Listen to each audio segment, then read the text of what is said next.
মাবুদ গো, বেশি কিছু চাই না। মৃত্যুর আগে কাবা ঘরের সামনে দাঁড়িয়ে কাদার সুযোগ করে দিও।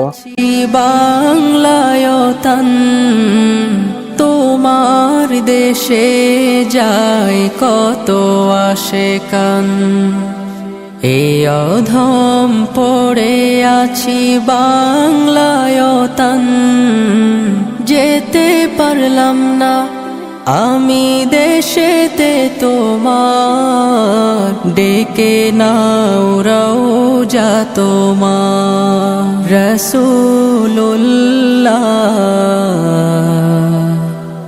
কি উপায় হবে আমার রাসূলুল্লাহ, কি উপায় হবে আমার।